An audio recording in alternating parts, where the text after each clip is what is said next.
Hi, my name is Maritza. I am a beauty and lifestyle blogger on Instagram, as well as a law student and aspiring lawyer.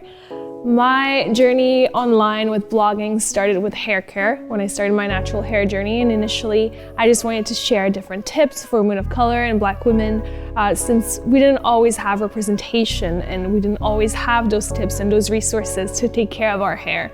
And this is how it started, and through that I developed a passion for hair, a passion for beauty, but I also wanted to be that representation. I wanted to create a community and be a part of a community with Black women and women of color online.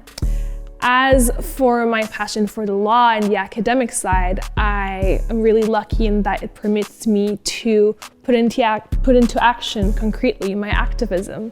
I'm an intersectional feminist. I have a very big passion for social justice. And through my academic career and through my professional career, it permits me to put that into action. So those are kind of my two passions that I developed throughout the years. I have had a very unique experience of Blackness and circulating through spaces throughout my life. So because, of course, of my racial ethnicity and where I was born. So I was born in Haiti, and I grew up there until I was about 9 or 10 years old, and I moved to Canada. I am also of a mixed heritage, so I am mostly of Black and Arab heritage. So I have had a very, let's say, privileged experience of Blackness. So I wouldn't say that I experienced overt discrimination of racism throughout my life, so I'm very lucky to say that, but I'm still very aware of the privilege that I have to be able to navigate through life this way.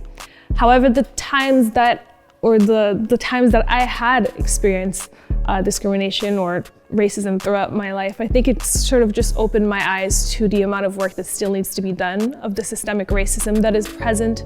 And although it hasn't been really pleasant experiences, I think it only motivated me even more and kind of fueled my ambition to find different ways to change that situation, to fuel my activism and find different ways to change that, or at least to make my mark, to change the situation, whether it be through volunteering or whether it be through my work online or whether it be through my profession.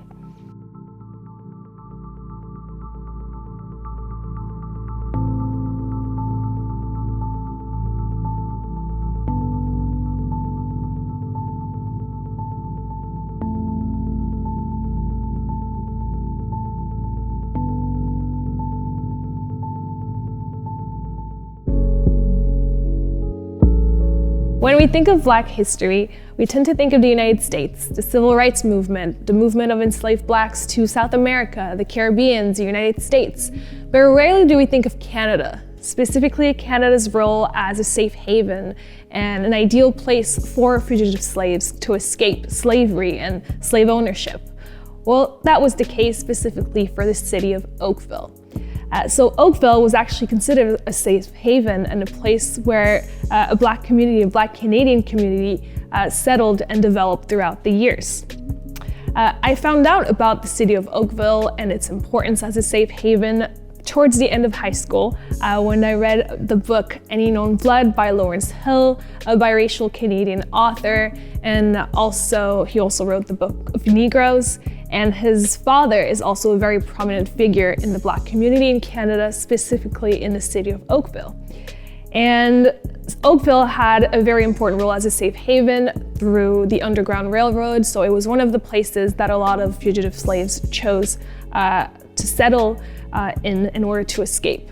So the Underground Railroad were a series of networks and safe havens that were created by slave abolitionists and that were utilized by fugitive slaves in order to escape slave ownership, or specifically states in which slave ownership remained, specifically southern states.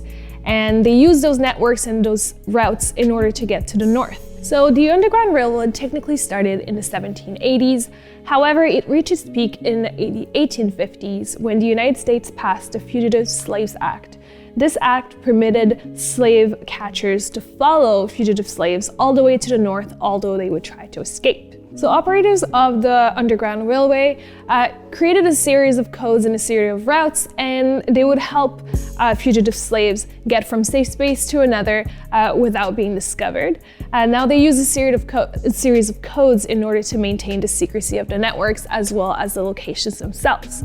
Now there was a peak in fugitive slaves in Canada, as slaves at that time knew that they would be safe from capture once they would get on Canadian soil. So although Oakville was not technically a station or a safe haven established in the network itself, a lot of fugitive slaves found their way to Oakville due to its proximity to Toronto and other safe spaces. They were helped by many men in the community, such as Captain Robert Wilson, who stowed slaves in their grain hold, leaving from ports in Rochester in the United States all the way to Canada.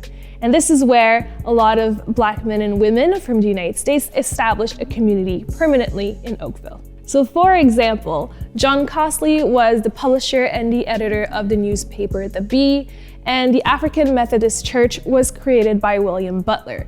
So two prominent figures in Oakville who created and established a community and different organizations for the Canadian Black community in Oakville. So for more information, please click on the links in the description.